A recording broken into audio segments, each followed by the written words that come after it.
નમસ્કાર વિદ્યાર્થી મિત્રો, પ્રકરણ 8 ની અંદર સ્વાધ્યાય 8.1 એની અંદર પ્રશ્ન નંબર 6 આગળના પ્રશ્ન આપણે જોઈ ગયા છીએ.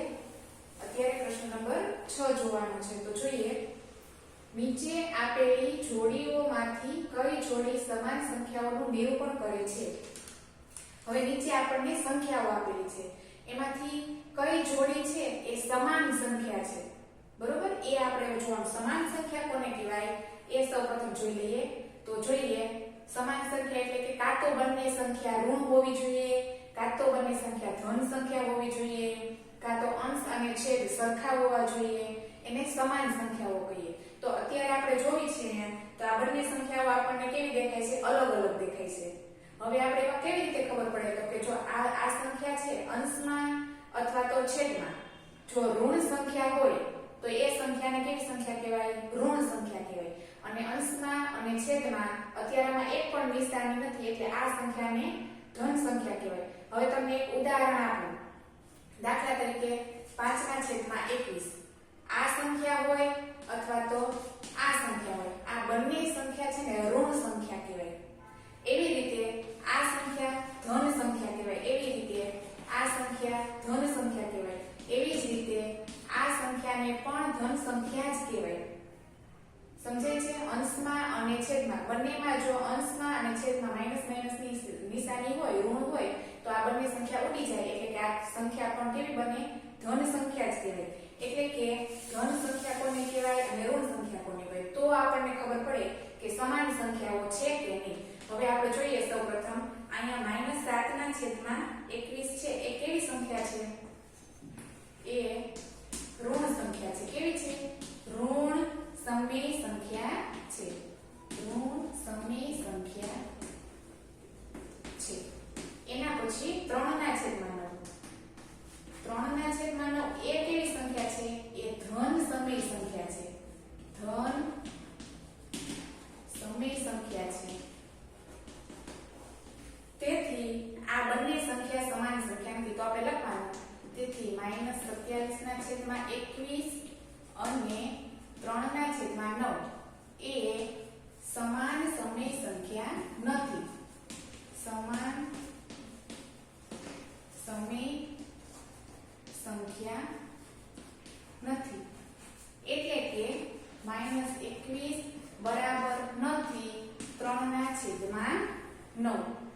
જો વિદ્યાર્થી મિત્રો વ્યવસ્થિત સમજી લેજો, ઋણ સંખ્યા કોને કહેવાય? ધન સંખ્યા કોને કહેવાય? એ બંને સંખ્યા સમાન નથી, એટલા માટે આ સંખ્યા સમાન નથી. હવે નંબર 2,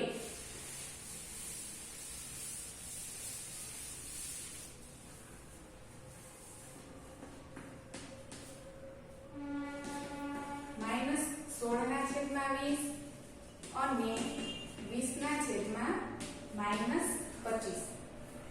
હવે આપણે જોઈએ, આના સૌપ્રથમ આપણે છેદ ઉડાડવાના છે. આ બંને સંખ્યા જોતા કેવી લાગે? આ સંખ્યા પણ ઋણ છે, આ સંખ્યા પણ ઋણ છે, એટલે કે બંને સંખ્યાઓ ઋણ છે. હવે બંને સંખ્યાઓને આપણે છેદ ઉડાડી લઈએ તો આપણે ખબર પડે સંખ્યા કઈ મળે છે. આના અવયવ પાડીએ, ચોખ્ખું 100, 4 × 20, એટલે કે 4 4 થાય. અંશમાં -4 અને છેદમાં 5. આ સંખ્યા આની આપણને મળે છે.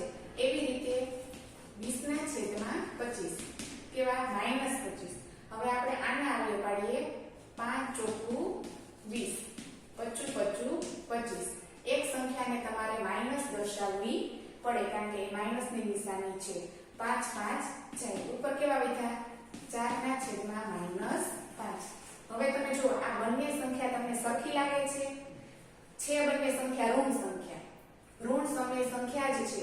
હવે તમારે એમ કહો કે અહીંયા તો અંશમાં માઈનસ છે, અહીંયા તો છેદમાં માઈનસ છે, તો આનો પણ આપણી પાસે જવાબ છે. આ સંખ્યાને આપણે -1 સાથે ગુણાકાર કરીએ, આ સંખ્યાને -1 સાથે ગુણવાથી આપણો જવાબ મળી જાય -4/5. બરોબર? હવે બંને સરખું થઈ ગયું. તો હા, તો હવે આપણે લખી શકીએ કે આ બંને સંખ્યા સમય સંખ્યા છે. બરાબર 20/-25. સમય સમાન સંખ્યા છે. સમય સંખ્યા છે.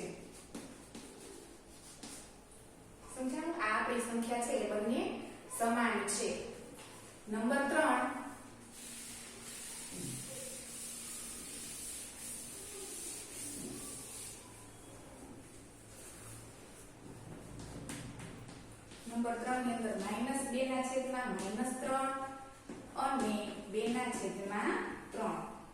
તો જુઓ તમે આની અંદર આપણે જોઈએ આ બંને સંખ્યા આપણે શીખાતા કે અંશમાં અને છેદમાં ઋણ હોય એટલે કે માઈનસ હોય તો એ કેવા થાય ઉડી જાય એટલે સંખ્યા કેવી બની જાય ધન સંખ્યા બની જાય એટલે કે આ સંખ્યાને ધન સમય સંખ્યા કહેવાય.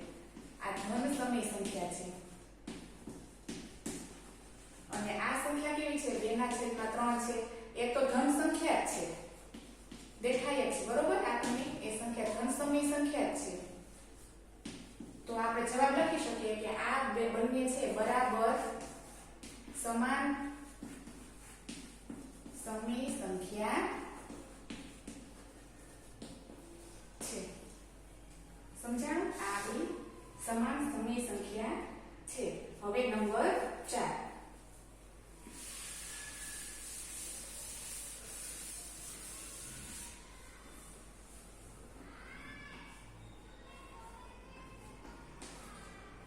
4 ની અંદર -5 -3 ના છેદમાં 5 અને -12 ના છેદમાં 50. તો જુઓ આ પણ ઋણ સંખ્યા છે આ પણ ઋણ સંખ્યા છે. હવે આના આપણે જોઈએ તો છેદ આપા કોઈ ઉડે એવા છીએ નહીં. આને આપણે છેદ ઉડાડી જોઈએ. કોઈ પણ છેદ એમાં ઉડતો હોય તો આપણે ઉડાડી જોઈએ તો આપણને ખબર પડે કે આ બે સમાન સમય સંખ્યા છે કે નહીં. 4 તેરી 12 અને 50 ના કેવી રીતે પાડશું આપણે 50 ના આપણે 25 દુઈ 50 પાડી શકીએ બરોબર 25 દુ 50. હવે આના હજી આપણે અવયવ પડશે 2 દુ 4 2 2 જાય. હવે એકબીજાના છેદમાં કાઈ આમાં 3 દુ 6 એટલે કે -6 ના છેદમાં નીચે 25 અને 1 8. હવે આ બંને સંખ્યાઓના કાઈ આ ઉપર નીચે છેદે ઉડતા નથી. ઋણ સંખ્યા છે બંને પરંતુ સંખ્યા સરખી નથી એટલે કે આ બંને સંખ્યા સરખી નથી.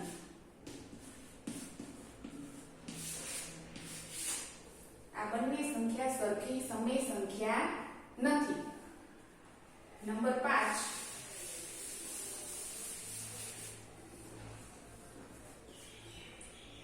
8 ના છેદમાં -5 અને -24 ના છેદમાં 15.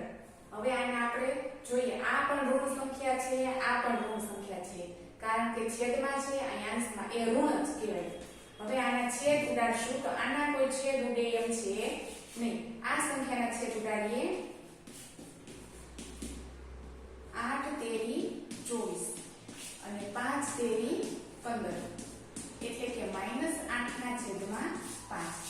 આ સંખ્યા પણ ઋણ છે આ સંખ્યા પણ ઋણ છે. આને છેદમાં છે આને અંશમાં છે તો એનો આપણી પાસે શું જવાબ છે અંશમાં -1 સાથે અને છેદમાં પણ -1 સાથે ગુણાકાર કરવાથી આપણો જવાબ આવી જાય છે. એટલે કે આ બંને સંખ્યા સમાન સંખ્યા છે.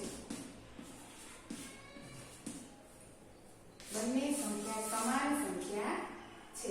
તેથી 8 ના છેદમાં 5 બરાબર -24 ના છેદમાં 15. એના પછી નંબર 6 અને 7 આપણે આના પછીના વિડીયોમાં જોશું. તો તમને જો અમારો વિડીયો ગમ્યો હોય તો લાઈક કરો, શેર કરો અને સબસ્ક્રાઇબ કરો. અને જો વિદ્યાર્થી મિત્રો તમને કાંઈ ન સમજાય તો કોમેન્ટ જરૂરથી કરો.